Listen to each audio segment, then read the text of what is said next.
It's been all Paula Creamer here at the Jamie Farr Owens Corning Classic presented by Kroger. But here on Sunday afternoon, don't look now, we've got a golf tournament. Creamer, her second shot at the 11th. She started yesterday's round with a 6-shot lead. Started today's round with a 4-shot lead. But now it is down to 2.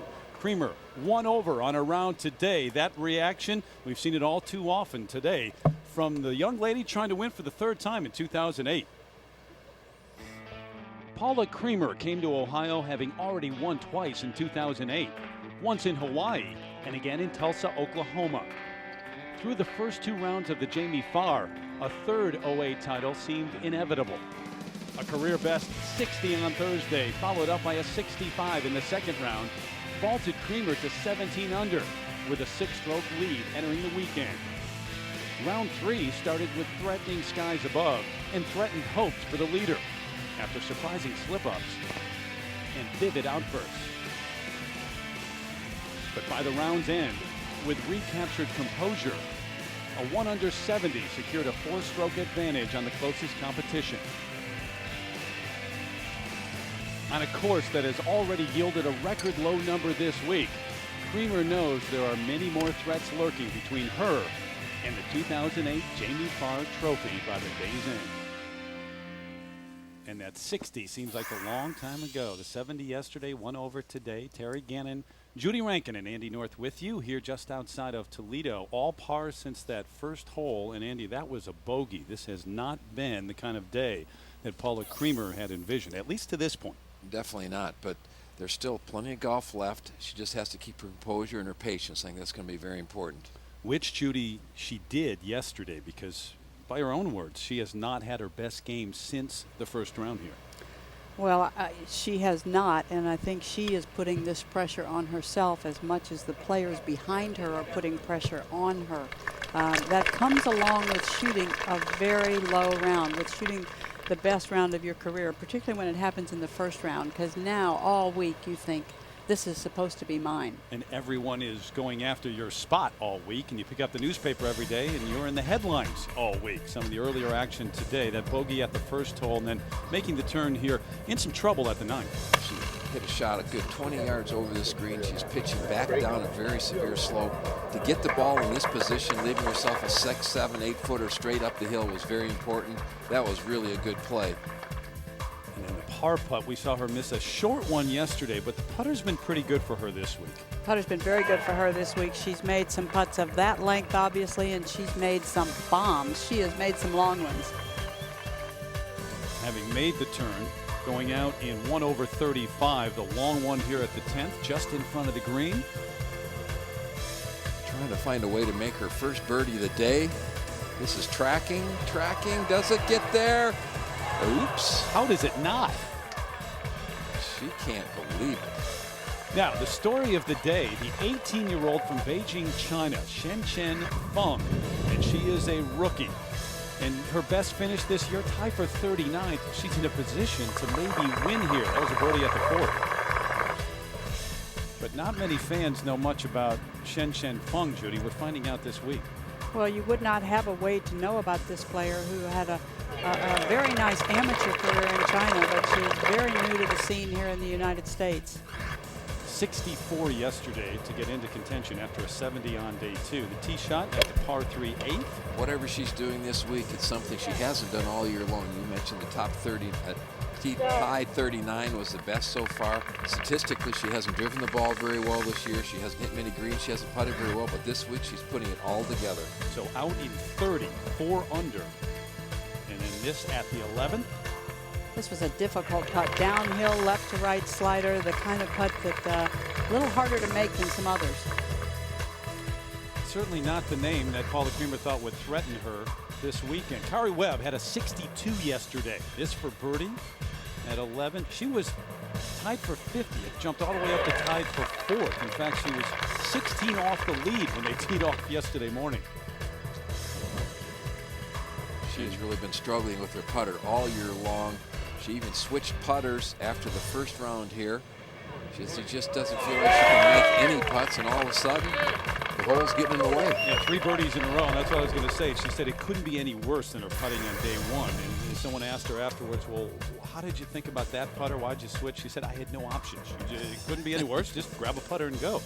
So Creamer's lead, only 2. This is as close as it's been. Yesterday, the lead at 1 point to 3. Yoon-hee Ji was 3 off the lead. But so this is a par putt to stay 2 up. Left edging it. And the fact that she's now only 2 ahead, she's going to be thinking about that. She is going to be putting more pressure on herself because at some point in time it slips into you that, what happens if I don't win when I've had this sort of lead? Just one group ahead. Shenzhen Feng. Jane Crafter is out there following this group. 113 yards left here to this back right hole location. And you see the flagstick.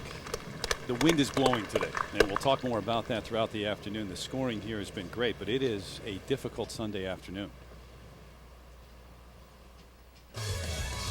ESPN, the worldwide leader in sports, and the LPGA welcome you to final round coverage of the 2008 Jamie Farr Owens Corning Classic presented by Kroger. Highland Meadows Golf Club here in Sylvania, Ohio. Just about 20 minutes or so down the road from downtown Toledo. Great time to take advantage of this part of the country. Summertime. Check out a Mud Hens game. Jamie Farr's favorite team right there. They play at Fifth Third Field. From downtown, come out to Sylvania, Ohio, where this tournament has been held since the late 80s. In fact, the 24th edition. Owens Corning with the Pink Panther, their association there. Paula Creamer, of course, known as the Pink Panther. So you think, hey, it's destiny. She's going to win this. Well, it's gotten tight. The lead down to 2. Terrific galleries today because it is perfect out here to check out a golf tournament. 82 degrees, low humidity, but the wind, the last couple of days, we've seen it maybe 6-7 miles per hour, 21 miles per hour today. A huge factor on play. $195,000 to the winner, $1.3 million the total purse. We take you out to the tee at the 12th, and Paula Creamer and Charlie Reimer's following her today. Well, thank you, Terry. Paula has driven the ball really nicely today. I mean, she just hasn't been able to give herself many opportunities on the greens. We talked a little bit about the wind, and I'm telling you what, guys, the scoring conditions are just brutal out here today. It's a much different golf course than what we saw earlier in the week. You can't tell by the images that you're seeing on television, but it is, Andy. It definitely is blowing. And this is Kari Webb here at the 13th, chipping for her birdie. Well, she hit it right off the tee, Andy, and it ricocheted off a spectator a little bit further right, but she had a good lie. Didn't really hit a very good pitch shot over the tree, and then not a really very good chip there. So Kari Webb, along with Shenzhen Feng, Christy Mcpherson, who's played very well the last couple of weeks.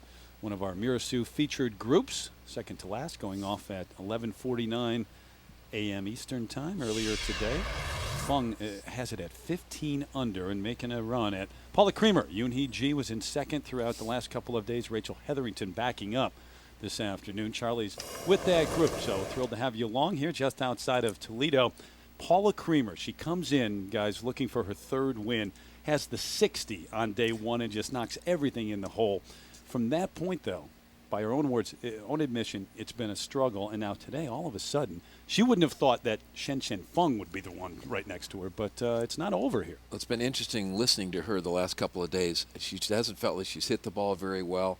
Yesterday, after the round, she talked about, I need to go out and play a good, clean round of golf, not make any bogeys. If I can hit every green and give myself a lot of opportunities, I will definitely win. Well, she came right out and bogeyed the very first hole, hasn't made any birdies yet, and she's continued to struggle. The one thing I think is in her favor starting today is the fact that the wind is really blowing hard. This is the kind of golf tournament that you're not going to expect someone to come from 62 or 63 and come from behind and beat you. She's won under these kind of conditions already a couple times this year. She understands the wind. She's a very solid ball striker, but I think she needs to make a putt and have something positive happen here in the next few holes. You would hope, because in her mind, too, remember the last couple of weeks, Judy, the final round at the U.S. Women's Open, the 78, when she was in contention last week in Arkansas, so she's trying to keep that out of her mind. Different golf course today, though, and we saw the 62 from Kari Webb. We saw a 60 from Paula Creamer earlier. You wouldn't think that today could yield that. Well, for those of you who are just looking at these scores in the newspaper, wherever you live, and you follow the LPGA, you're thinking, boy, this must really be an easy golf course. Well, it in fact isn't real long. It's 6,428 yards on the scorecard. It has played very soft this week, so it has played longer than usual. In fact, it makes the golf course a little wider because the ball kind of settles down when it hits the ground or hits the green, doesn't get away from you as much. The scoring average, as you just saw, is the highest for the first 3 days was 71. It is higher than that today. In the first 3 rounds, they played lift, clean, and place. Across the board in professional golf, that usually changes the scoring from 1 to 2 shots. They are playing the ball down today. The course has dried out some. But the interesting point about this golf course that isn't very long, 3 par 5s, very low scoring. None of these par 5s are reachable this year. An 18, which normally you think maybe if you need an eagle, you can take a run at it in 2. You really can't today. But it's not even that layup with the creek, and we'll see that later this afternoon. But it's one to think about coming home. So Paula Creamer trying to win for the 7th time and the 3rd time this year, has not put it away yet. Shenzhen Feng, this for birdie at 13. Not her best. She won 9 times as an amateur back in China, won the Chinese Women's Amateur, went to Q School last year and qualified for the LPGA Tour, immediately turned professional and came over to the States. Here we have Nicole Castralli up at the 15th, putting for birdie, having a wonderful day. That gets Nicole 5 under for today's round. So she is rolling up. How about those threes? The last 5 holes, she's made 3. Well, I think one of the real talents out here that is still proving to be a streaky player. You don't see her every week. Kari Webb taking a look. This is really a big putt for her. She's made these 3 birdies in a row. I couldn't agree more, Andy. This is not an easy putt, though. Back downhill, should have just a little bit of right to left in it. But I tell you what, she put this putter in on Friday, and after testing it out last Wednesday during the Pro-Am this week, and as you said, might as well put it in the bag. Couldn't have done any worse than she did on Thursday. So putting very nicely so far today. Just a misread there, I believe. It had an ounce more of speed, and it was in the hole. But Jane, you and I talk to Kari pretty frequently, and anything that mentally gives her a boost with the putter would be a good thing right now. Yeah, she's looked a lot better over the ball this week. At the 12th, the par 4, 395 yards. Good look back at the fairway, and Yoonhee Ji, who's 13 under, but 1 over on her round today.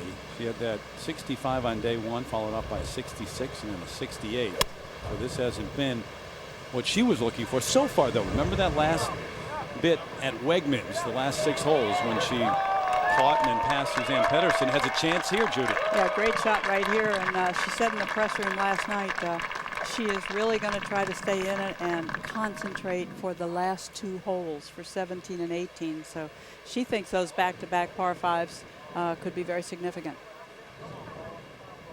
In this same group, this last group with Paula Creamer, Charlie. Well, Sky Caddy has us at 157, Terry. Wind is straight down. This is a 7-iron for Paula, and she's going to have to take a little bit off of it. Now, this is on a good line, just right of the flag. It's got to get down. Well, it was a good-looking swing, even though it did not result in a run at birdie. But one of the better swings I've seen Paula Creamer make. Her head very quiet in that swing, Andy. I think that was the wrong club, Judy. Up to 13 for par. Fun. Yeah, that's well holed.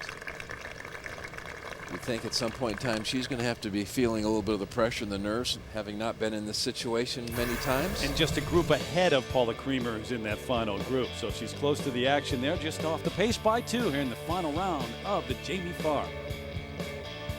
$6 million for charities in this area throughout the years. The 24th edition here. And Shenzhen Feng on the tee at 14. This hole today playing 180 yards dead back into the breeze. And this with a 5-iron heading to the right, short and right. I think she may have been better off with 1 more club. Tried to keep it a little lower. Not a good swing there. So that second to last group is at 14 playing there. And the final group with the pink ball of Paula Creamer at 12. Well, she has a decent lie. The problem is a clump of grass just in front of the ball. And this putt's going to be very quick. Once it gets on the green, you can see the speed right now. That's just a tough little play from up above this hole. I think you're starting to get a feel for how hard the wind really is blowing and gusting. Charlie, what do you think, though? A missed club on the approach? I think she missed. I do. I think she hit the wrong club. I mean, it was 157 to the flagstick. The wind is howling, and it couldn't have been playing any longer than 140. And 7 was just too much club for her. It hit the ground humming. Well, that's the other thing, too. The golf course is just drying out very rapidly. We're starting to see the ball bounce around in the fairways and on the greens, Judy. Well, Andy made mention of her wins earlier this year, and they were both in the winds. Hawaii, very early in the year, where it's always windy, and then in Tulsa, Oklahoma in the spring. Christy Mcpherson on the tee at 14. And going with a 4 hybrid. This one headed to the right side of the green. A lot of wind in the player's face and from the left on this hole. Great finish last week, 4th at the Arkansas event, but she's been battling back and neck problems, had them early this week. Been going on for the last couple of seasons. Right here at 12, Yoonhee Ji getting set. Well, G played a 6-iron in here, and I mean, it was a beautiful shot, and I got a chance to speak with her caddy coming up the fairway, Zach Austin. He said she wanted to hit 5, and he said I had to work really hard to sell her on hitting the 6, and obviously that was a right call. These two really work well together. A lot of smiles, a lot of laughs. Obviously, she's playing with a lot of confidence right now.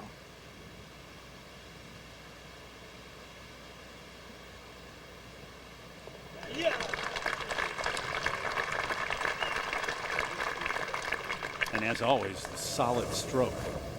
Kari Webb on the tee at 14. And been hitting her irons very nicely so far today. This one getting up into the breeze as well as the other two and headed to the right. Coming up a little short. It's a tough hole location today. Been a popular spot on the right side just off the green there with the wind. All right, here at 12, big par putt coming up for Paula Creamer. Well, there's nothing tricky about this putt. It's just back up the hill, not much movement, but I think it's a critical putt for her right now.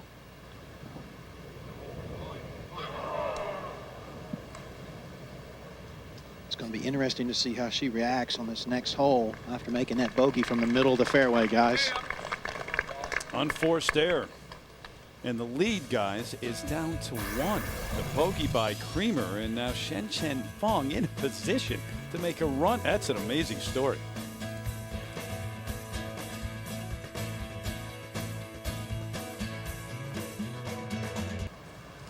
As we take you out to the tee at 13, Andy. G with this tee shot that's now becoming more important. She's now 3 behind.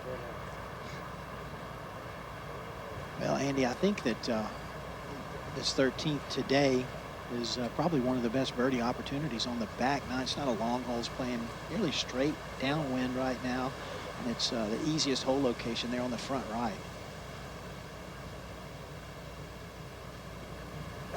There's a tree down the left side of the fairway that normally gets and causes a problem for these players. With the hole cut on the right portion of the green, it won't be as difficult to play into this green. In the meantime, just off the green here in the rough at 14, Kari Webb second. And not too bad of a lie. I'll tell you what, this is a very difficult hole location for players with the wind from the left. All of these players on the right side are missing the green. Not a bad effort. Back to the 13th tee, and Paula Creamer, 3rd tee shot. Well, driving it hasn't been a problem for her today. This is up the dead center. Oh, excuse me, 4 yards left to center. Perfect tee shot there.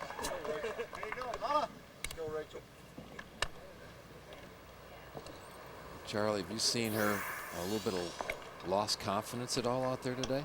You know, Andy, she doesn't look comfortable with her iron play, and we started seeing that even late on Friday. I mean, she's had some pretty severe misses with her mid and short irons, which, you know, really rattle her because she's, you know, very likely the premier iron player on the LPGA Tour.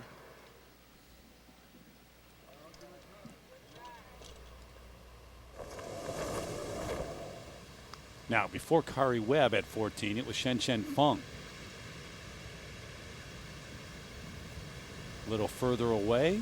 Had to carry the ball a little farther, threw it up in the air, and had the good fortune to be pitching into the wind, but didn't allow that to help her. Now, that's a lengthy par putt coming up for her to stay within one. Mcpherson, we saw her tee shot now. And Terry, she's been battling neck and shoulder injury this week. Has been worked on in the physiotherapy trailer an hour before play and an hour after play. So I can see in her golf swing that she's definitely having issues with it. And she's battled it for about a year, and it really flared up in May, and it's back again this week. Yeah, she oh, well, that'll make you feel better. But she did tell me she played a little game of pickup basketball earlier this week, and we were laughing that perhaps she's not as young as she once was. It's a physical sport, basketball, you know. I know, Terry. She switched to that long putter last week and had her career best finish. Tied for fourth. Tied for fourth in Arkansas. Birdie feels a lot better than even a few aspirin for that. Making them like that could give you a whiplash. Oh, I like it. Nicole Castralli at 16 to get it to 13 under.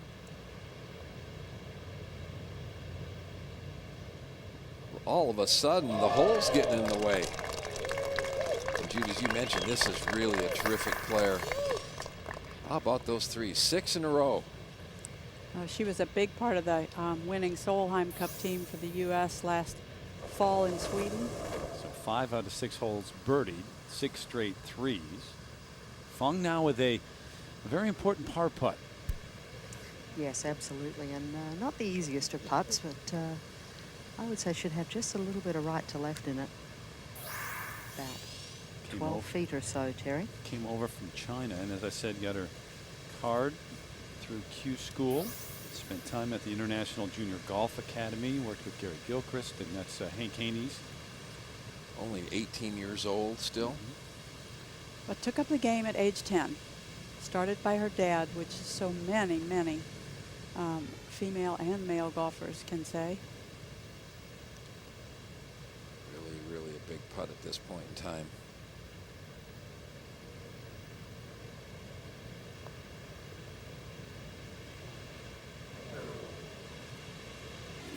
Well, she didn't back off. It was a pretty good stroke, pretty good effort.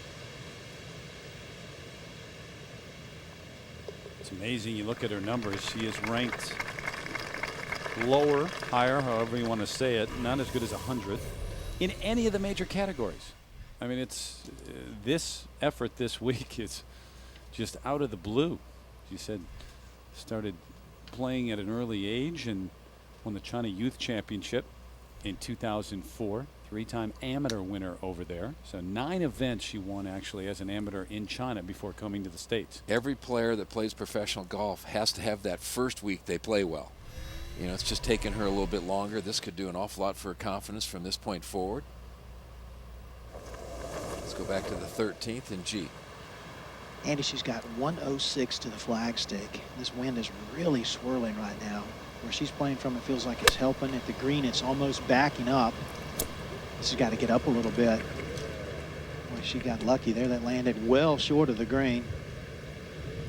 This golf course has been so soft for 3 days that you could just kind of throw a dart at the greens, and conditions are much different today, and it doesn't seem as though every player is adjusting to that extremely well. But Judy, it's almost like, you know, the last 3 days you could come out and play offense. Today, you know, you got to almost come out and play defense. The wind will do that to you for sure. Well, Creamer has the same number that G had, according to Sky Caddy, 95 front, 106 to the hole. I really do think this is a big shot for Paula as well. I mean, this is a great scoring opportunity, one of the few really good scoring opportunities she'll have between here and the clubhouse. She needs to hit a quality shot right now. This is very high, a little bit of a pull. You can see how firm this golf course is now. I mean, that's certainly not anything we'd have seen a golf ball do earlier in the week. At 14, Kari Webb trying to save par.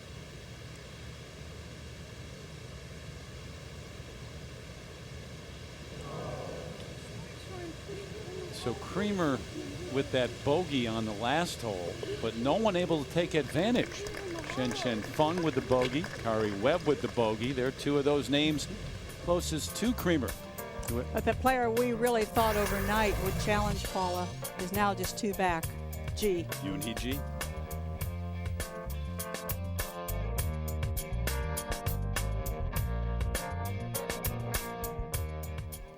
Welcome back to the Jamie Farr Corning Classic, Owens Corning Classic. Here's Feng at the tee shot at 15. And again, the wind is into the player's face and from the left.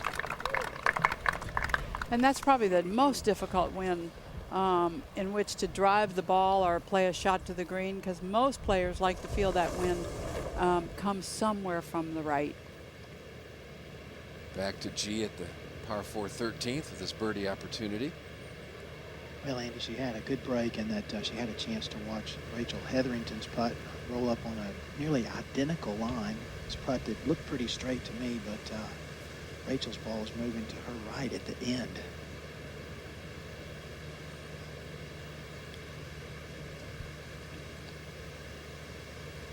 She's only 2 shots behind at this point.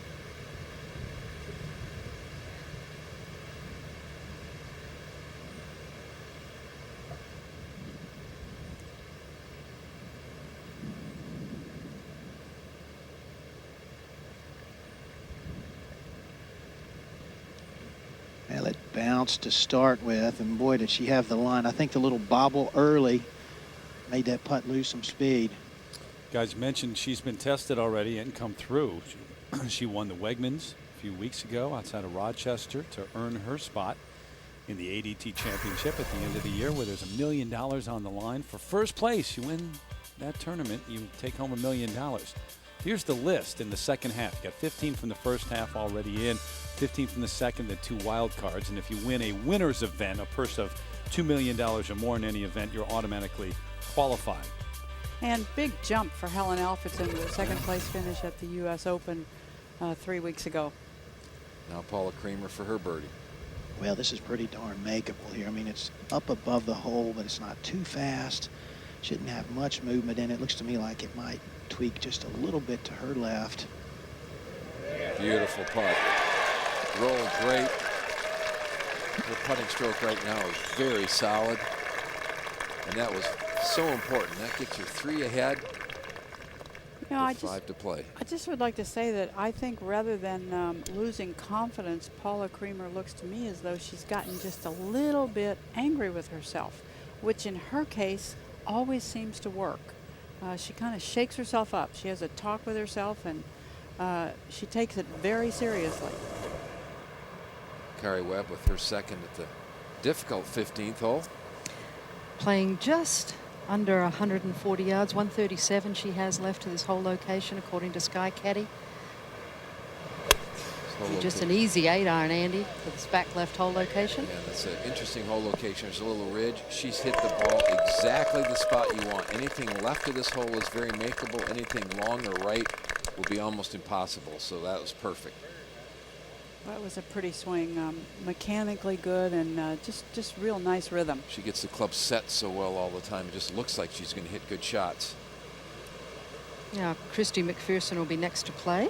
And she has 137 yards from the very right-hand side of this fairway to this whole location. And Andy, I couldn't agree more. That left side is definitely the angle you want to be putting from. Difficult to get there, though, with this wind coming so strongly from the left. Christy doesn't look like she really has a lot of power in her golf swing right now. When you have a neck and shoulder injury, really hard to be swinging at 100%.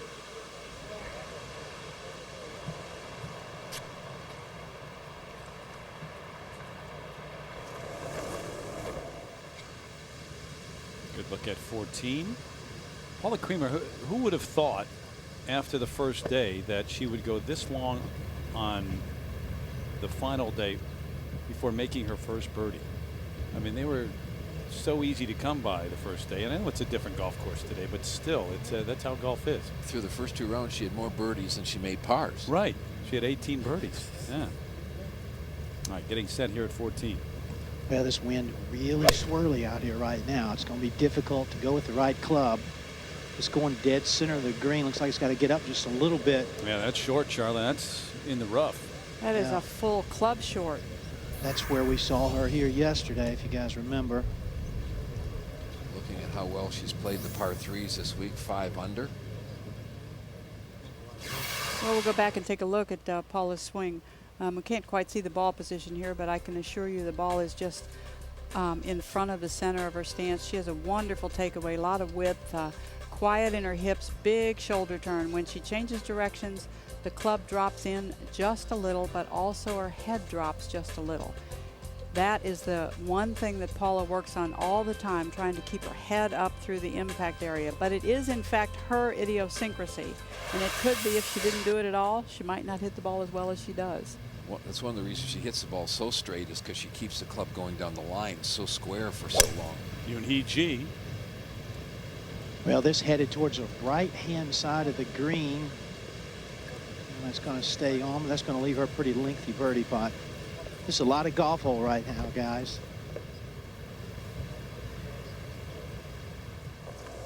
Just a moment ago, this is Feng's second at the 15th, only 101 yards.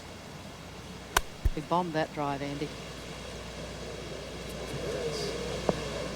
Oh, she's hit a good shot, but she's in the wrong side of the hole. She's going to have a little ridge to putt up over. It's only 15 or 16 feet from the hole, but that will be a tough putt to make. Well, big drive there, and that's the one thing, if you look at her stats this week, that really stands out. If you look at her stats all year, she has driven at 258 yards off the tee this year on an average, and that is helping her on this golf course. An international leaderboard. Paula Creamer, California, Yoonhee Ji, South Korea, and Shenzhen Feng from China. But the Pink Panthers on top by 3, looking to win for the 3rd time here in 08.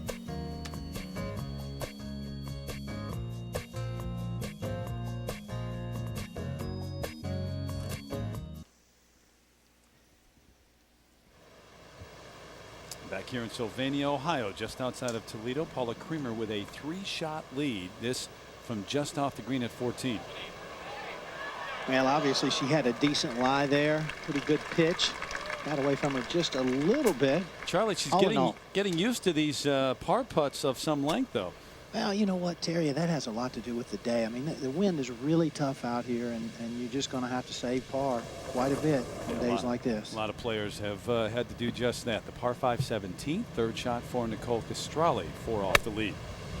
She has made a little more than $250,000 already this year. She's finished in the top 10 in both the U.S. Open and the LPGA Championship, so there are hints that it could be a good last half of the season. At 15, Shenzhen Feng for birdie to get it to 15 under. With a difficult putt just up and over a ridge. A couple of breaks in it. Hold on, Jane. Got a little frisky with that one. And we saw her be aggressive with the putter the last couple of holes, even though she got within 2 and within 1 momentarily, as a matter of fact. 24 years. This event has been around here in Toledo, and if you know it at all, you know it is the Jamie Farr Owens Corning Classic, presented by Kroger, the star on the Walk of Fame. And of course, Klinger from MASH is with us in the house right now. Jamie, it's great to see you. Thank you, Terry. Thank you, Judy. And it's very exciting. The wind is up, as Charlie says, so we get you a little different weather each day. And it's affecting their play, isn't it? It's a little different than it was for that now, 60 on Friday. Who's in the lead? I was outside watching. It's Paula's in the lead. Paula's in the lead. By how many strokes? Got by 3 right now. Oh, she's 3 strokes ahead. Okay, all right. Shenzhen Feng from China, I know. who's only 18 years old. No more you, me, and we. Okay. Is in, so she's 14. But it is an international leaderboard, Right. as you know. But it's been another great week. Even battling the weather and all that you had to, with the rain, 9 inches of rain in a week that you had to deal with here. Right. And always you thank the groundskeepers. They're just terrific. They make it all worthwhile.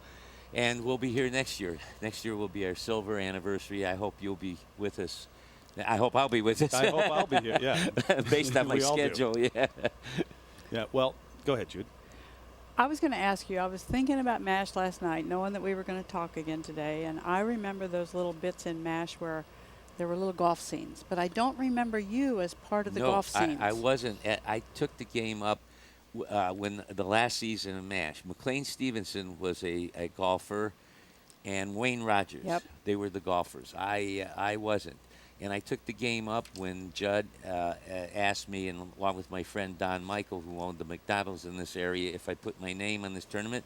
First tournament I ever played was the Dinah Shore at that time, and I played with two of the great ones, Beth Daniel and Nancy Lopez, and that was the beginning of my introduction to golf. Well, you know, in a short time, your swing has come a pretty long way because we're going to show it to you. No, we're going to show it to you right here. This is here. A terrible swing. No, is it's this pretty the first, good. Look is this at the you. first tee? Look at you. You got a nice takeaway. You swing Yeah. the club with a nice turn up over your right shoulder. You could be a little bit more balanced on your right leg. But, that's that bad back and that neck operation I had. Now you there. move back to the ball. You swing from the inside beautifully. And I don't finish probably. Yeah, you're all right. You're all right. Oh, bless you, Judy. Thank you. That's going to make my day. I got a little chicken wing there. I need to be a little more. A little more extension with your left arm and kind of let it rotate through just a little. And I think you could still go on. You know, hey, wait that a minute. I'm Champions 74 and I got a few operations here and there. No, I love the game, and that's why I'm still around. Well, you certainly helped to make this week a lot of fun Thank for you. us, for the players, for everybody in Toledo. Thank you. Paula Creamer for her putt here at 14, trying to save par. Yeah, another big par putt for Creamer. You alluded to it a moment ago, but next year, and you're thinking to the future with this event, huh? Sure. Oh yes. Oh yeah. We're talking. We're talking to Carolyn Bivens, the commissioner. Right. So we're hoping to stick around for a while. And have you here. Long-time every year. association. We hope so. Here's Feng for par at 15. Oh, terrible first putt. She's got her hands full. She's costing herself a chance here the last couple of holes, Judy. 18 has been tricky. 18th green has been tricky. You look at Shenzhen Feng, and you've seen it throughout the years, your long association. New names that come in. Yes, I know. We did that on Friday. We did. It probably does seem like yesterday that Sayri Pak was an unknown coming here, first of 5 wins. She came from the U.S. Open, remember, the Women's Open. She won and came to our tournament. The one yesterday that I was laughing at, did you get her name, the one from Thailand? Sabahabahabat Papat or something like that. I kept saying, I wonder if Terry has to mention her name.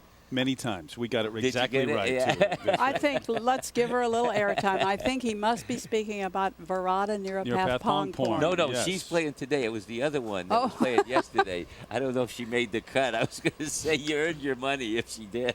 Long way to go this afternoon. Still in doubt here. So, Jamie, thanks so much for joining us tonight. Yeah, another great effort here in Toledo, and all the volunteers, 1,200 of them that come out to make this what it is. Saw the third shot for Castralli at 17. This for birdie through the shadows. Just a little tap in. So our real first look, Judy, at 17 and what they'll face coming home. Reachable some years of this tournament, but not reachable this year in the soft conditions. At 15, look back at Paula Creamer, who is at 17 under. The wind hurting from the left right now. And Judy, I've seen Paula really change her attitude from what we saw yesterday, what we saw Friday. She was getting a little frustrated, was getting a little emotional. Today, she came out and she's been very professional. She's kept her emotions in check, and she's really in that mode of, what do I need to do to win this golf tournament? Yeah, Charlie, you know, I'm not a banner carrier for Paula Creamer, but I think she gets it. I think she figures out the things she does wrong, and I think she addresses them and she gets them right. She's got a resolve that some people don't know about, I think. We saw that coming back in Tulsa after the heartbreaking loss in Miami in the playoff against Annika Sorenstam. Once again, thanks to Jamie Farr for dropping by. Thank you. Another great tournament Judy this year. and Andy. Stay with us. Final stretch straight ahead.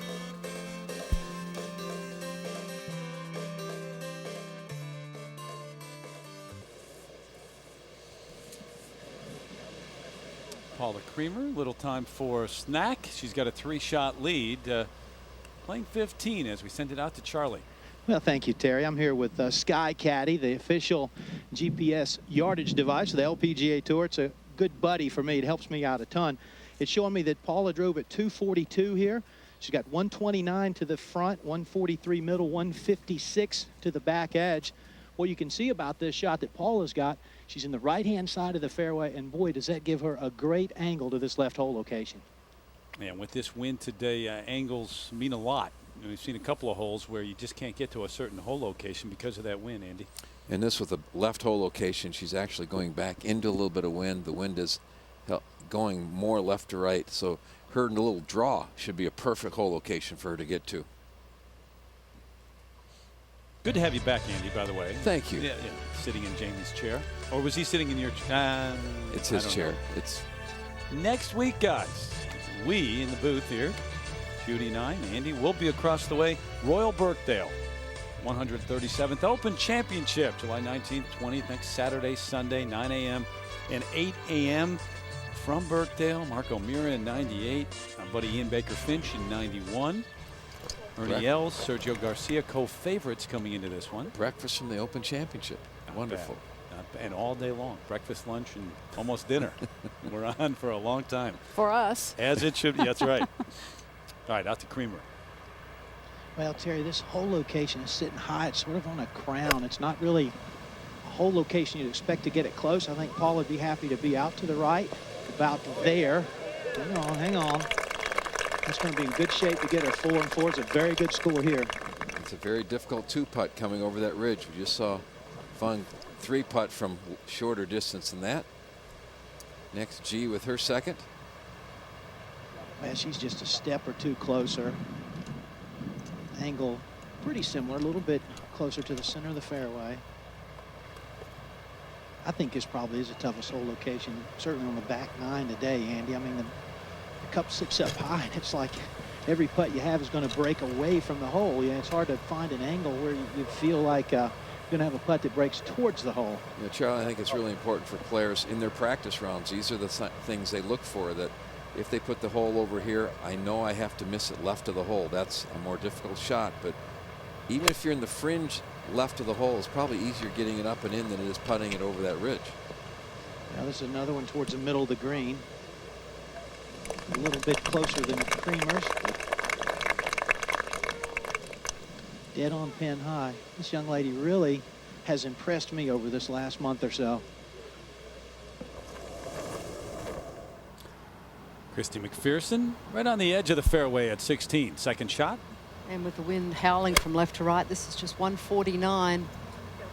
Not real good contact here. And that tree at the right side wreaks havoc with this hole if you do not drive the ball in the left half of the fairway. One thing going for the players today, with that left to right wind, they can take it and let the ball ride the wind a little bit if they need to. All right, here's Kari Webb getting set. And yes, it's a little bit better angle. Not much, but Kari should be able to get this started left of the flag and let the wind bring it back. 122 yards to the front. The hole's located 17, so 139. Kari Webb came on the scene in 1996, and over time she has earned a reputation as a little bit of a throwback, one of the shot makers. Well, when she's on her game, Judy, she hits some beautiful iron shots. This one started left and is heading further left now. She was on a roll, had 3 birdies in a row, but has bogeyed 2 of her last 3 holes. Just a moment ago, here's Rachel Hetherington with her second at 15. Well, Andy, she's given up 4 strokes on the back nine so far today, and really not having a good day. 6 over for the day. Well, that's disappointing, but what a wonderful play. There's going to be a birdie, Charlie. Get something positive going. Yep. And it's not a very good angle at 16. No, she's got absolutely no shot but just to chip it out and hopefully keep it in the fairway, but it looks like it's just going to run into the first cut of rough. Jane, do you get the feeling she saw her name on the leaderboard and the opportunity she had, and she hasn't played quite the same since? Well, it's highly possible, Judy, yes. She certainly has looked a little bit flustered these last few holes. The putting stroke hasn't looked anywhere near as good as it did early in the day. Stacy Lewis knocking in her short birdie. She has struggled a bit today, but what a great experience she had a few weeks ago, finishing third in the Women's Open and getting herself in the thick of it here. I know she's a little bit frustrated and disgusted with her play today, but it's a learning situation for her. Guys, dad on the bag. We saw, though, at 17 just a moment ago, Castralli there in birdie 17, another par 5 18. Castralli, for example, 3 off the lead. If you could birdie 18, post a 15 under, you never know. Now G with her birdie opportunity. Well, on the TV screen, this putt probably doesn't look too difficult, but I'm going to tell you what, anything within a couple of feet from here would be a really good putt. It's up the ridge right in there, then it heads back over. We haven't seen a single player judge the speed properly coming over that ridge. Well, this green sits up high. It's exposed to this wind. I've got to think that it's drying out quicker than most of the other greens on the golf course. And on top of that, it's just an insidious little hole location.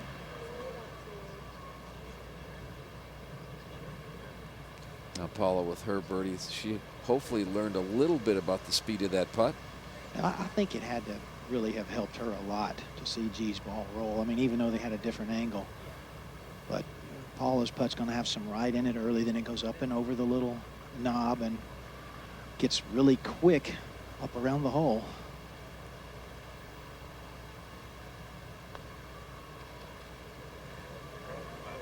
Get here! Get here! A little too careful. 23 putts for Paula Creamer when she shot 60 on Thursday, 27 on Friday, 29 yesterday. Each day has not putted quite as well as the day before. You know what, Judy? I think that she hasn't hit her irons nearly as well as she has the day before. Well, I know that you are exactly right there, Charlie. When she shot 60, her birdie putts, the average distance, if you put them all together, was under 7 feet. Yeah, and it certainly hasn't been the case since. Guys, third shot here at 16 for Feng. Just a sandwich from 92 yards. She has a chance to save par.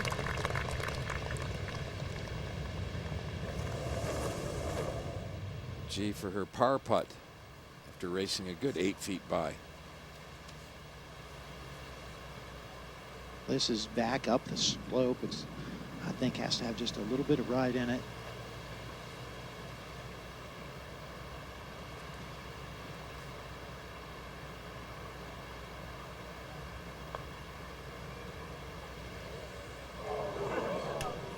We've seen her when she's missed putts, they're almost always too easy. When she gets the proper speed, she very seldom misses.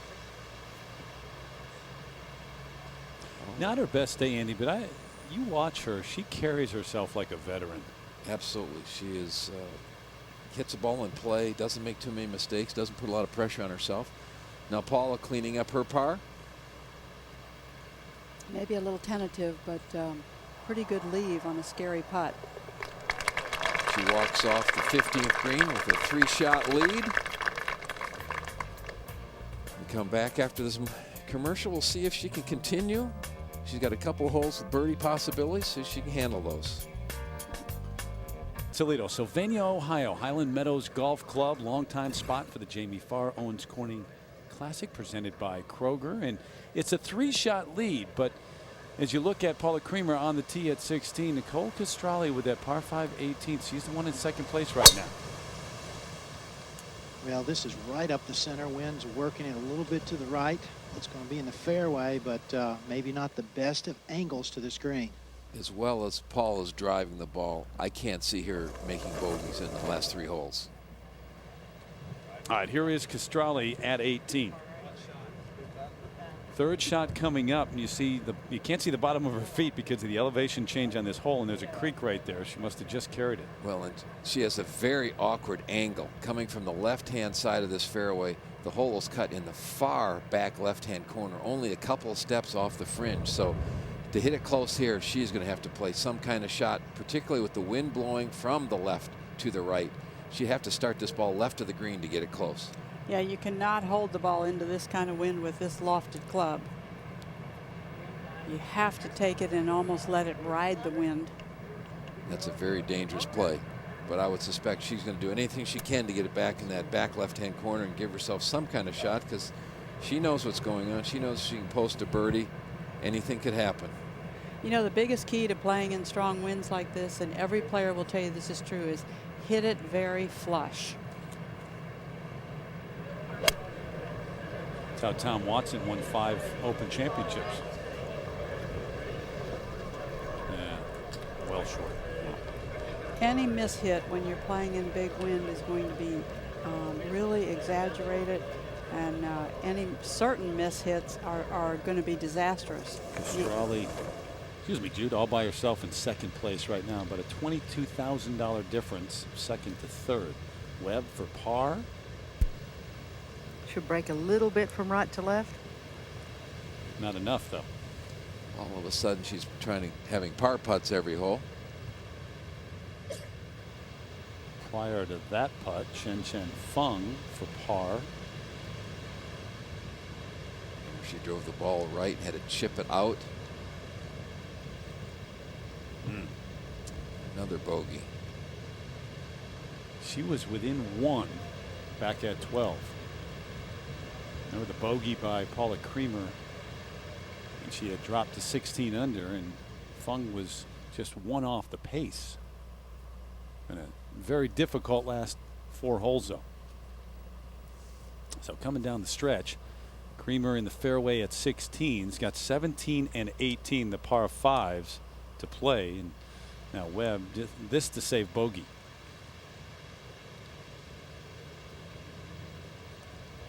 She's got to be disappointed. She made that nice run in the middle of the round, got herself within 3 or 4 shots, and thinking that maybe she could finish second at worst, and all of a sudden the bogey monster has gotten her. Yeah, she's bogeyed 3 of the last 4 after 3 straight birdies. So here's how we stand. Castralli with the great round, 7 under. Think about how good that is, guys, today in this wind. Yep. Yep.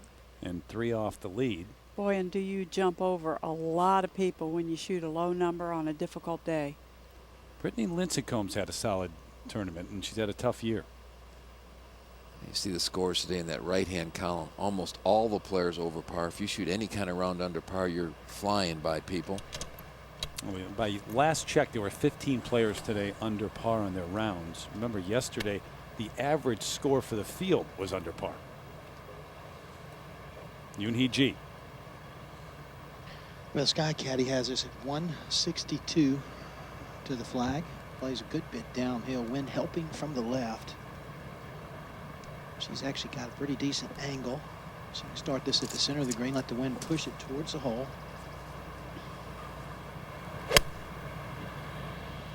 She plays a nice high cut, and it's a good looking golf shot here.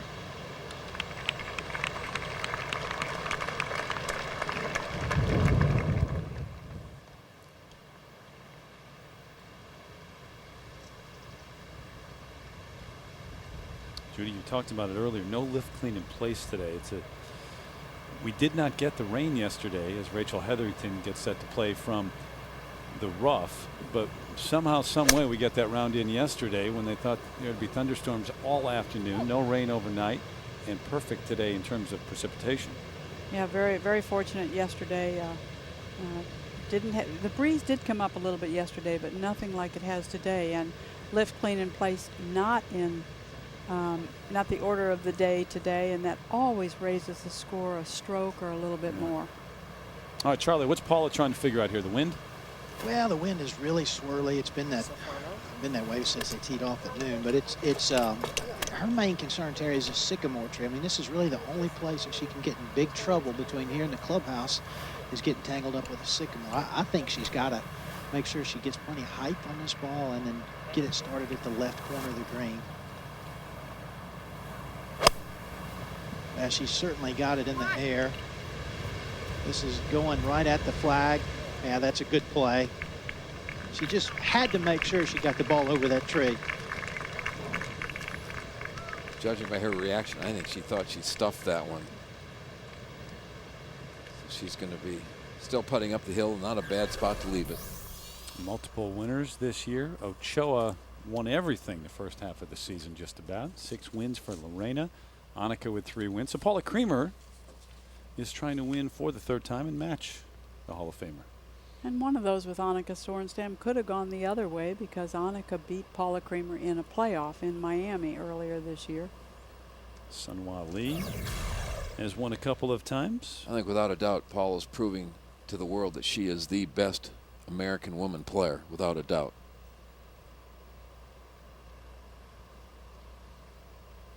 In the meantime, another player from California up on the green for birdie, but a long way, Castralli. Well, it'd be great to see this fall, but in reality, you're just trying to roll it close. That's a really good putt from 75 feet. And this should be her best finish of the year. Tie for 6th at the U.S. Women's Open, her best so far, and 3 top 10s. So Nicole Castralli, the former USC Trojan, in a good position here with that par currently at 14 under. Good galleries awaiting that final group near the clubhouse here in Toledo.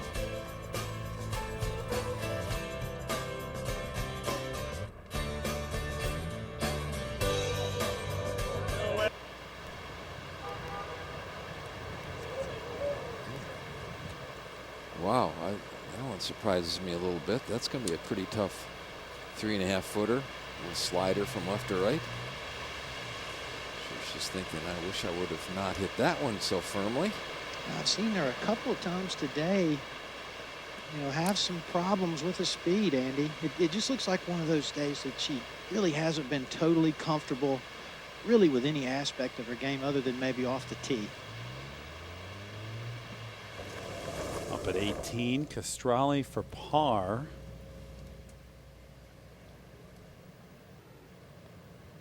All right, so at least at this point, that's the best round by 3 shots we've seen. 64. With the 67 yesterday, so what a nice weekend. 131 the weekend goes by a lot of people. Caddy and husband Craig and the team did very well this week. Yes, they did. So 1 shot ahead of Yoonhee Ji right now, who's in 3rd and is putting for birdie. Well, this is very makeable. Her misses have been short consistently all day.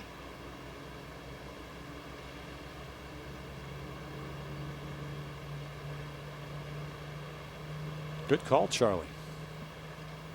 Yeah, she's holed some putts, but the ones that haven't gone have just come up short.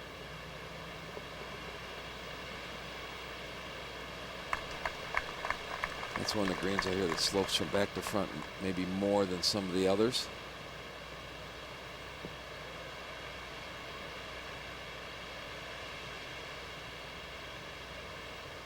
And Rachel Hetherington, who's really struggled today. Well, she drove it right here. Left her approach well short of the green, which is actually a pretty good play from where she drove it. Pitched to this point just to save par. Actually go pretty hard to the left the last couple of feet. She was at 11 under to start. Now she's going to drop to 5 under. There's nothing more frustrating. You get yourself in position to make a really big check and just let it slip through your fingers. Even when you're not playing well, you've got to figure out a way as a professional to get it in, to make a score. 71, 72. You look at the good players; they're able to do that. And it is so tough when there is a lack of confidence in your game, or when you're working on things and things aren't just quite gelling, to come out on a day when conditions are tough. Now this, as Andy said, a little bit of a left to right slider. Now that 3-putt there really surprises me. Well, I got to believe if she had made that putt and then she faces the 2 par 5s, that she is going to coast in. That may put just a little added pressure.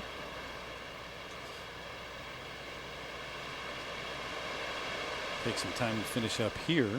A little bit in this putt, but you're right. And a 2-shot lead, much different than those 3 with 2 holes to play. And one errant shot could cost you that. The fact that they are 2 par 5s definitely in her favor. Yep. Well, I don't think there's a big number on 17, but a big number is possible on 18 if you do not drive the ball well.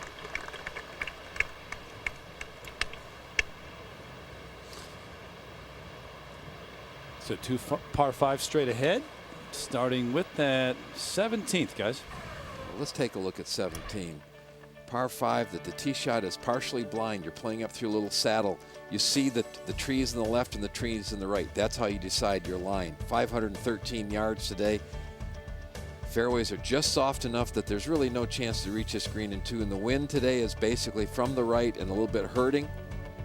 After a good tee shot, you'd like to find a good spot to put your second. You'd like to get it out here in that fairway just short of the bunker on the left, giving yourself a real good angle to attack this front right hole location. So just sitting in the shade. One of the easier holes in the golf course. There's been 3 times as many birdies as bogeys here over the week. That second easiest hole on the golf course today.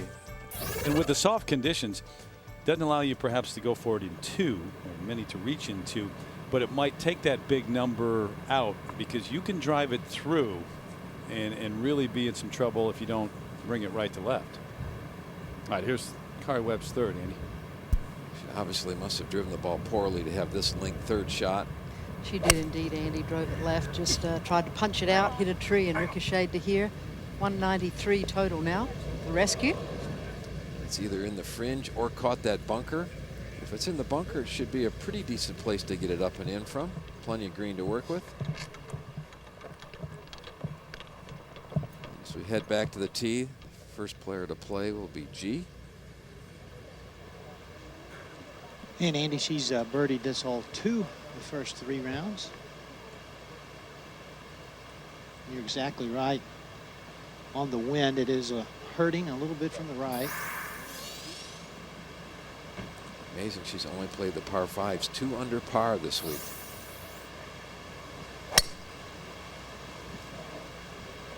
Now this is up the left-hand side. That's going to catch the left rough. It's a good 4 or 5 steps in. And it disappeared, Charlie. Yeah, it certainly could make her third a lot longer than she would like to this par 5. Now the third shot, Feng. Just a sand wedge from 90 yards. Ideally, she'd like to leave this just below the flag and to the left. It'd be a much easier putt. She's kind of come apart in these last few holes, hitting some very poor approach shots. Yeah, she hasn't been in this position before. 39th, the best finish so far this year in her rookie year. So hopefully she's learning a valuable lesson. And now Paula Creamer with her tee shot. And this tee shot fits her eye perfectly. She can start this up the right-hand side, let the wind and her natural draw move the ball back towards the center. So, Andy, you think that maybe the fact that she chases down the line so long after the impact area might be part of the head drop? I think so. I think that's part of it. And I think that's also a reason that she may not hit it as far as a lot of the other players, because the release isn't as dramatic as some of the other players, because she's getting the club going down the line. Well, this is in the left side of the fairway. Good tee shot. Bit of trouble out of the way there. Off and running on 17 for Creamer, who's got a 2-shot lead here at the Jamie Farr.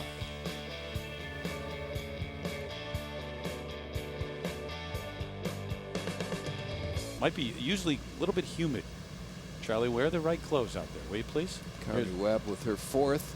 Obviously not in the bunker. Had a lie she could play. Wonderful par save. Bit of an adventure on this hole.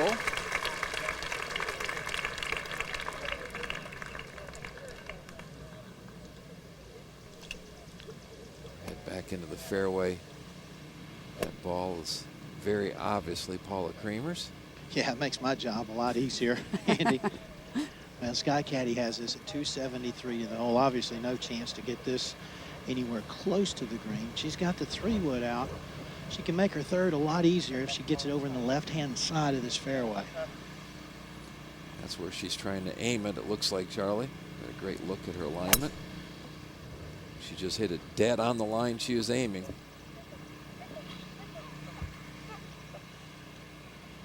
It looked like that might have got into the first cut, Andy. Yeah, but it looks like it's sitting up perfectly. She's got a perfect angle. I think that's exactly where she wanted to put it.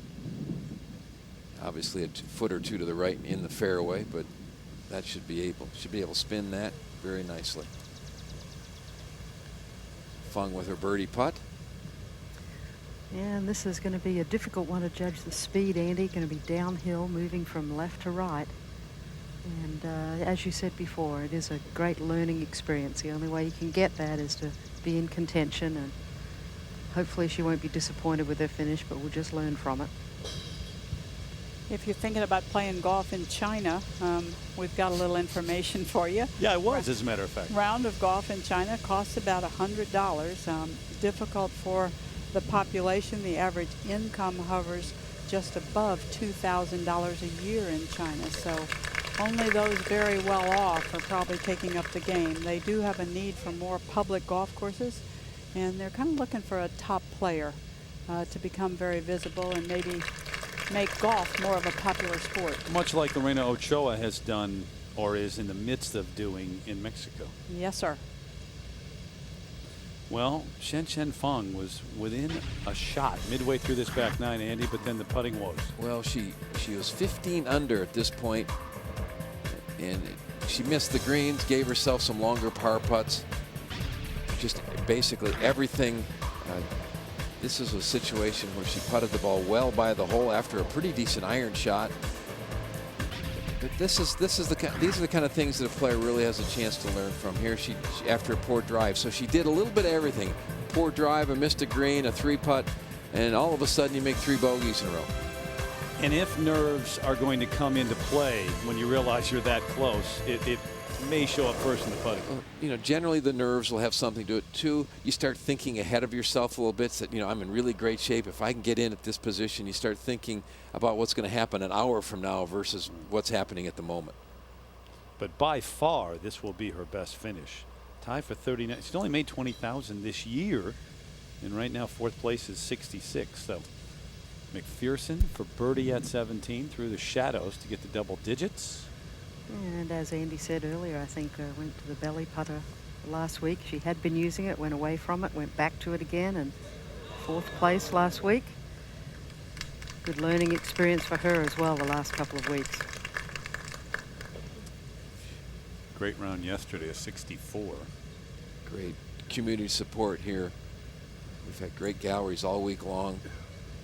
I love the local weather and news and so on, because everyone refers to the tournament this week. It's the lead story. Yeah, it's all about how the weather's going to be, what time the tee times start, and it is great community involvement.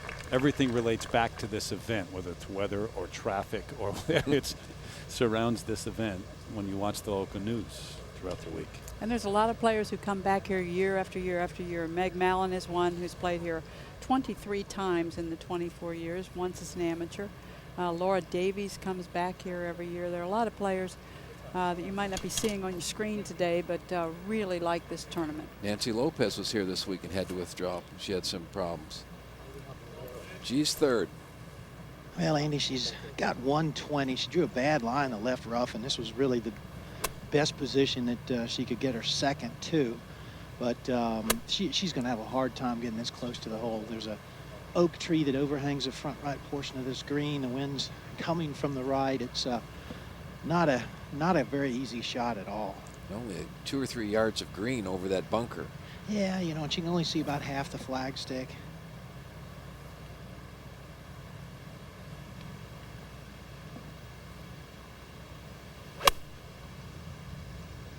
This is struggling a little bit. This has got to get up. Oh boy, she got a nice hop. It was just a position that she really didn't have any chance to get the ball near the hole. Now it's a little bit different story, Andy, for Paula Creamer. She's sitting here at 81 yards to the hole. She can see all of the flagsticks. She's got a perfect lie. I mean, this is a shot that I would say half the time she'd expect to get it within 10 or 12 feet of the hole. You couldn't have actually walked it out here and placed it any better.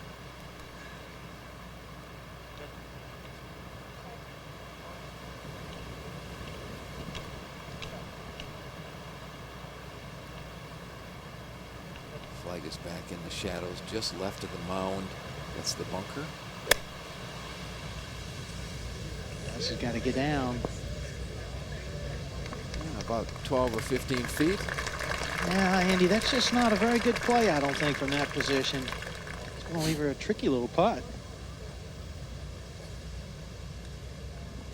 If you wouldn't know it, you would think she's losing every part of this event the last 3 days and just backing up and backing up. She's got a 2-shot lead, and she's on the green in regulation at 17, maybe winning for the 3rd time this year, but hasn't been happy at all with her ball striking.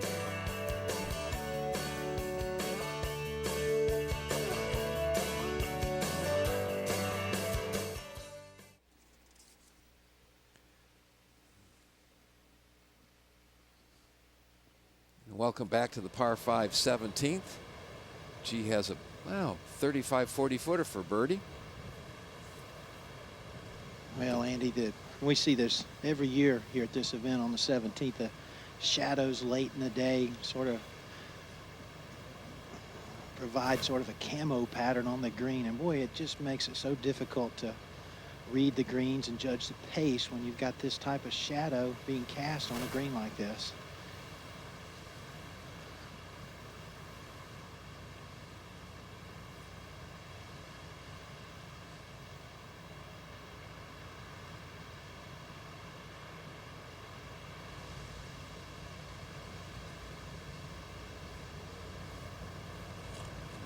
Good 3 feet by the hole.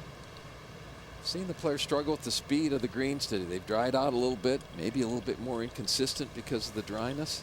Part of her game plan today was to set up the last couple of holes where she'd really be able to take advantage, and that's not happening. She's not really in a position to do that. Brittany Lincecum finishing up at 18.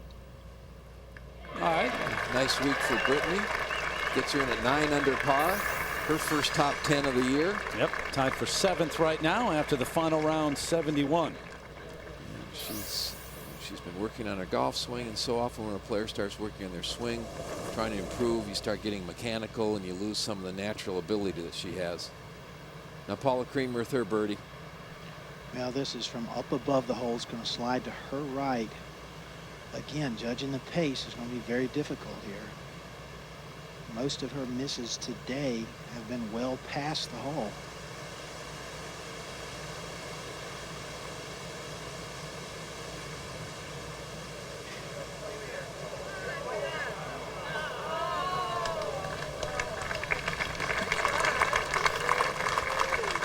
She's still trying to make these putts. Now that's a nice 2-putt from there. It's interesting, after the 2nd round, in the pressure, and they were talking to her about the tournament record. She knew the tournament record was 23 under par, and sometimes a player loses their focus a little bit when they start thinking about getting to a certain number versus just playing golf. And she was 11 under after day 1. Don't forget, a lot of golf coming your way over the course of the next 3 weeks. Next week, it's the Open Championship from Royal Birkdale, northwest part of England, right on the water. Last year, Padraig Harrington won at Carnoustie. So last time it was at Birkdale, 98. Mark O'Meara won. Tom Watson will be with us in the booth, along with Paul Azinger and the guys, and then we'll defend at Royal Troon, where he has won. He's won at both places, as a matter of fact. And then Lorena Ochoa, the defending champ, at Sunningdale, just outside of London. It is a great part of the year for us, and I think for golf fans too. I believe that Sunningdale is Judy Rankin's favorite course in the world. Oh my God, she won there. She was on the cover of magazines. You couldn't help but see her. It is a great place, Judy. It is a great place, and we'll just go there and relive some things. Okay. The 18th, 532 yards, and today the wind is howling across this fairway from left to right, brings those 2 bunkers into play. You can miss this one to the right. You do not want to miss it left in the trees. That's just an automatic chip out. If you hit a good drive, you'll have no problem at all hitting it over this little creek, which was a river early in the week. You'd like to get the ball up in the area where these 3 people are on your second shot. Today's hole location is in the far back left-hand corner, just over that bunker. Really a nice finishing hole. A lot of years when it's dry, the players can get up around this green in 2. Not so much this year. See the scoring average over par for a par 5, so it's pretty amazing. Yeah. And hopefully those people are gone by the time this group gets there. Any trouble off the tee, and you really got to think about what you're going to do with the second. And as we saw with Nicole Castralli, even though you have a fairly short iron in your hand, tough hole location. Second shot, Shenzhen Feng. And just trying to put it in good position here. Too far to reach this green today. Yeah, that's fun. But you can really put yourself in a bad spot off the tee here and then have to make a decision whether to carry the creek or not. You definitely can. Now G with her par putt.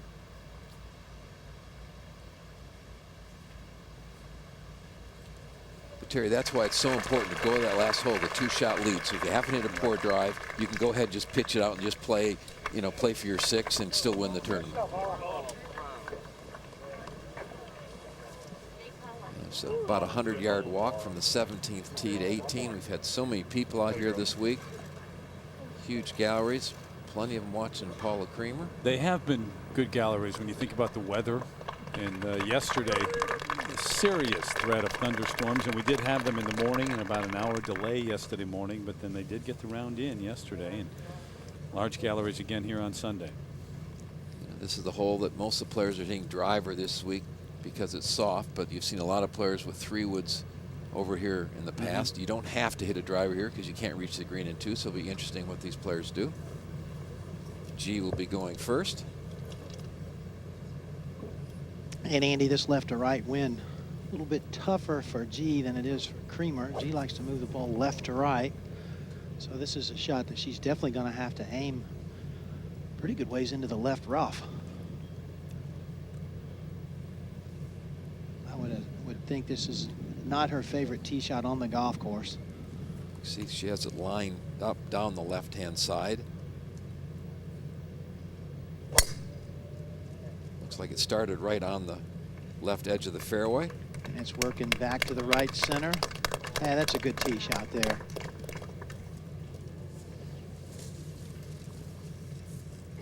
And while we have a moment, guys, and waiting on the tee shot of Paula Creamer, a reminder, it takes rock solid play to contend on the LPGA Tour.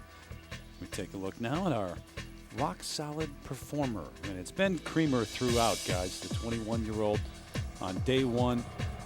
You arrive at the golf course, you look up at the leaderboard, and it says 11 under because she went out early. And you think, no, that's got to be a misprint. That's a mistake.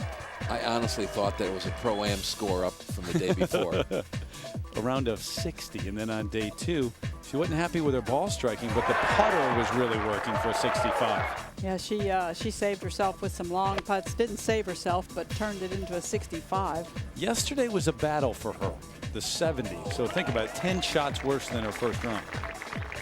But late in the day, she held it together, and it was a veteran round, not giving a lot away. And then today, of course, some big putts after being, well, she bogeyed the first hole and then pars throughout until she made the turn. And her first birdie came at 13. Now her tee shot at 18, very critical to get this one in the fairway, Charlie. Well, and I think this is a great win for her. I mean, with the wind hurting from the left, and she likes to move the ball right to left. She's got to feel very comfortable with this tee shot. And I think she's going to be really comfortable with the results. That's perfect. That landed right on the center stripe. Now you can cruise for a minute, because I think with that ball in the middle of the fairway, you can enjoy the walk and enjoy the crowd. And maybe the first, Charlie will know this better, he's been walking with her all day, but that's the first real smile that I've seen from her today.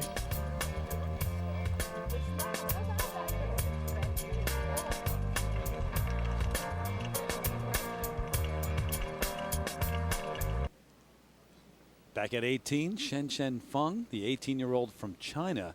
This will be her best finish by far here in her rookie season. And her sand wedge spun back a little further than she wanted to this point, about 35 feet back uphill. Should break from right to left.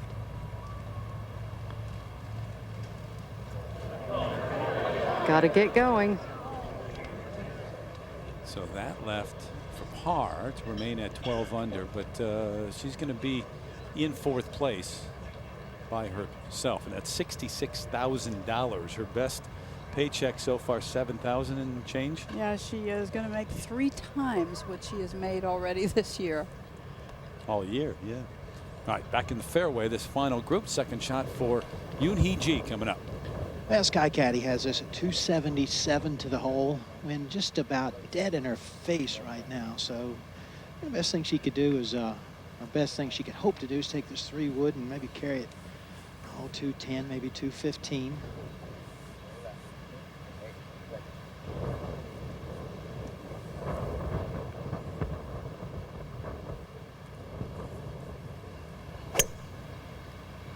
Good swing. Now that's dead on center. Okay, good ball. It really impresses Nice me play that there. her rhythm always is the same. She doesn't look like she gets excited about anything. I think she has a wonderful future. And she's been very relaxed all day. Now Creamer just one step closer to the hole. Same thing, she's got the 3-wood. Got a target somewhere in the middle of this fairway. Focus on that.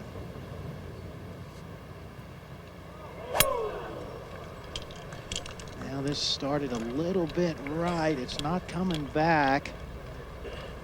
That's going to catch the rough. It looked to me, guys, like it's left of the trees, though, definitely. Yeah, it is. It's left of the gallery, so the rough might bother her a bit, Andy, but it's not in severe trouble. And where this whole location is in the back left-hand corner, she's going to have a lot of green to work with. If it comes out hot, she can land it in the front part of the green, so she really isn't bad at all. Yeah, I think she was trying to tuck it in the right side of the fairway. The walk across 10 Mile Creek, which is not rushing today. It's pretty tranquil. And towards the green, and another win for Paula Creamer when we come back.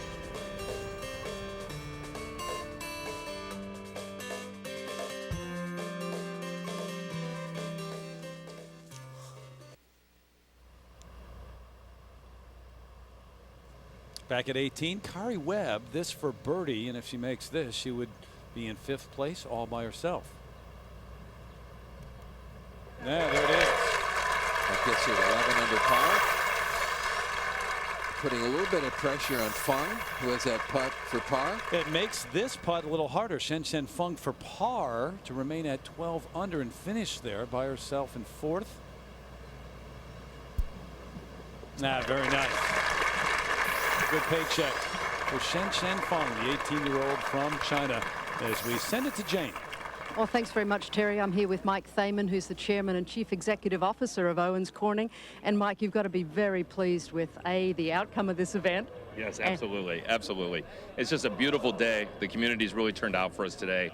And I don't think you could have better golf. And it looks like the LPGA's own Pink Panthers heading towards winning our tournament. I don't think we could script a better ending. Well, I don't think so either. So we'll go back out and watch the end of it. Back up to you, Terry. Thank you.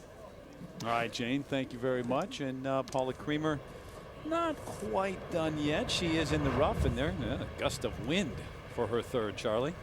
Well, Terry, she's only got 98 to the flagstick, but this is not a good lie. The grass is very long in here, and the grain's going against her. I mean, she does have a good angle and plenty of green to work with, but again, not flies.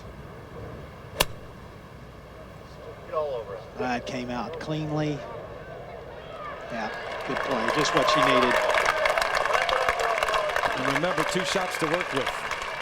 2-shot lead, at least, over Nicole Castralli, who had the 64 earlier today. So Paula Creamer, Judy, took some heat as we look at Yoonhee Ji, who is at 13 under, 3 back, for her final rounds in the U.S. Women's Open, especially the 78 and last week, and closing it out here. Been an impressive 4 days for her.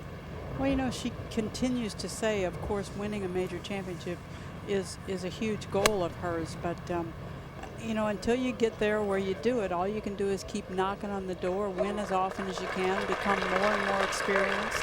And I still give her a lot of credit for getting in contention, for being there on those Sundays. One of those Sundays, it's going to work out for Paula Creamer because she is that level of player.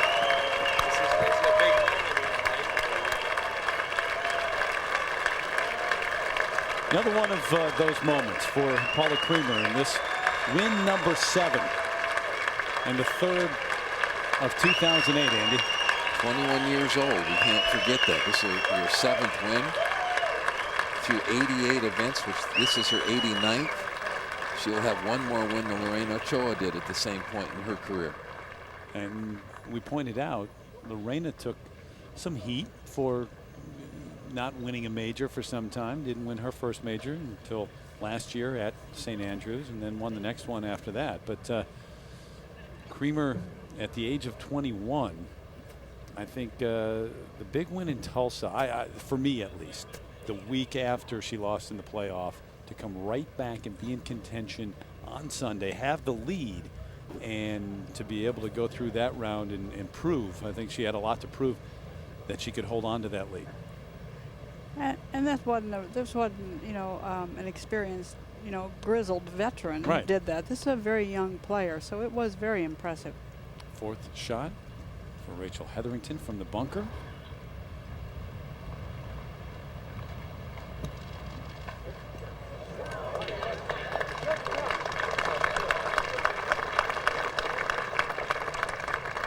So that left.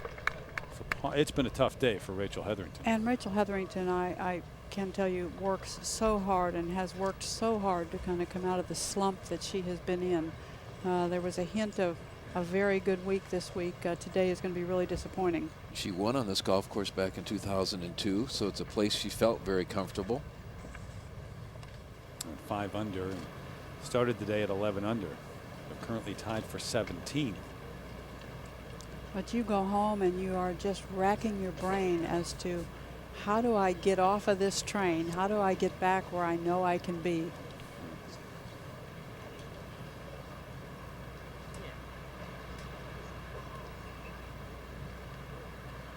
Three putts for the win.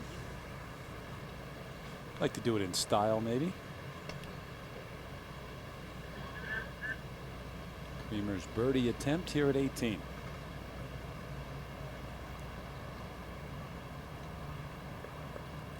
$16 under par for the tournament, but very interesting. Only -5 on the par 5s this week.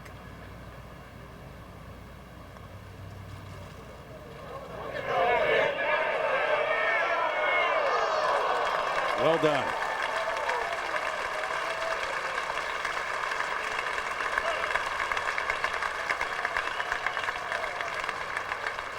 Should go ahead and mark. Be the last to putt here. As we check out our State Farm Insurance shot of the day. Wonder who it's from. Oh yeah, Paula Creamer.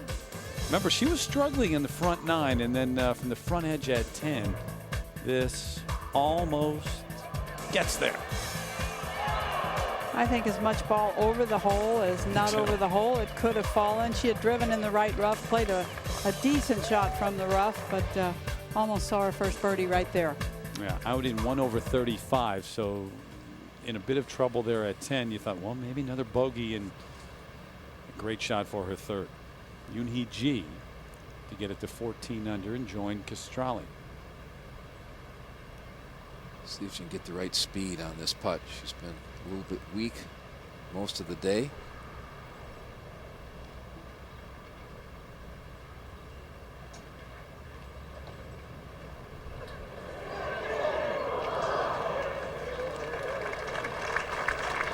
Right speed, just didn't turn, Andy. No, this tap-in will be for a 1 over par 72, but really a good tournament. She showed us an awful lot all week long, and I think she's going to be in contention a lot. Not only the rest of this year, but a lot of years to come. So Creamer's 21, Yoonhee Ji is only 22, and with the 13 under total, is in third place. A little over 86,000 for third place, and now Hetherington to finish up.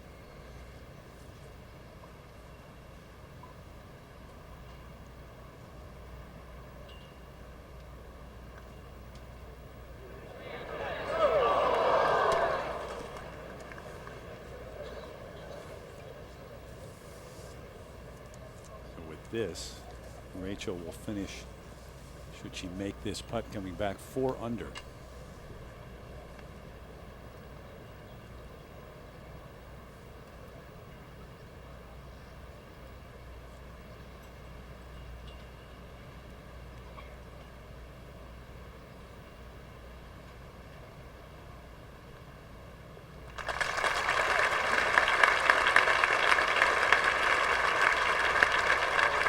78's a bitter pill to swallow when you've worked your way into that final group. It is official. The third win of 2008 for Paula Creamer. Hey, Paula, great win. Listen, after the 60 on Thursday, was there ever a point this week where you didn't think this was your golf tournament to win? You know, when you start off of a day like that, there's nothing more than you want than to win the tournament, especially with a 60. You know, my lowest score and then a course record. But, man, it was a grind the last couple of days, and I'm just glad that I got to, you know, finish strong. Well, great win, third of the year. Congratulations. Thank you. Thanks. Joining Annika Sorenstam with 3 wins here in 2008. Ochoa's got 6, of course, but Creamer the winner in Toledo. Back to wrap things up in just a moment. The Jamie Farr Owens Corning Classic.